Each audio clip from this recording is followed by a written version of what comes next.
భట్టి గారు నేను అరే ఆగండి భాయ్ హరీష్ రావు గారు సార్ ఒక 15 నిమిషాలు అధ్యక్ష నేను కూడా ఇంటర్వ్యూని అవుతున్నా. మీరు అన్నారు కదా మొత్తం రాష్ట్రంలో ఊరు నుంచి మండలకు, మండలం నుంచి డిస్టిక్,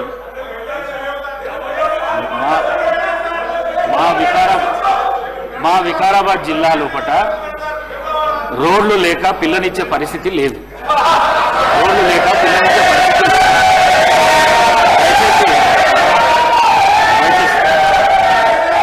అధ్యక్ష ఇది అన్నిటి కూడా డబుల్ రోడ్లు అయినాయి. నేను ఛాలెంజ్ అధ్యక్ష రాజీనామా చేస్తాను. పాత మండలాలు అంటే ఈ మధ్య కొత్తగా ఏర్పడిన మండలాలు మినహా పాత మండలాలు రాష్ట్రంలో ఉండే అన్ని పాత మండలాలకు డబుల్ రోడ్ బీఆర్ఎస్ ప్రభుత్వం వేసింది. సరే మీరు చెప్పింది వాస్తవం. గత కాంగ్రెస్ ప్రభుత్వంలో రోడ్లు లేక పిల్లనియని పరిస్థితి ఉన్నమాట మాత్రం వాస్తవం.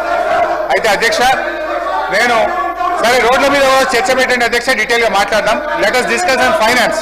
సార్ శ్రీధర్ బాబు గారు మీరు ఆపాలి సార్, ఇది కరెక్ట్ కాదు సార్. ఫైనాన్స్ మీద ప్లీజ్ గౌరవనీయులు సార్ ఇప్పటికీ అధ్యక్ష ఇదే కోమటిరెడ్డి వెంకటరెడ్డి గారు యాదాద్రి కలెక్టర్ ప్రారంభోత్సవంకి వచ్చినప్పుడు ప్రెస్ లో మాట్లాడిండ్రు. ఇది పక్క రాష్ట్రాల సచివాలయాల కంటే మన కలెక్టరేట్ అద్భుతంగా ఉందని మాట్లాడిన విషయాన్ని కూడా గుర్తు చేస్తున్నారు అధ్యక్ష. ఇకపోతే అధ్యక్ష ఇప్పటి వరకు వెంకటరెడ్డి గారు 4 సార్లు, ఎల్ఏ మినిస్టర్ గారు 4 సార్లు, భట్టి గారు ఒకసారి, మొత్తం 9-10 సార్లు డిస్టర్బ్ అయింది అధ్యక్ష. నాకు కొద్దిగా డిస్టర్బ్ కాకుండా చూడండి అధ్యక్ష. భట్టి గారు దయచేసి నేను చెప్పే విషయాలు కొంచెం జాగ్రత్తగా విని మీరు క్లారిఫై చేయండి అధ్యక్ష.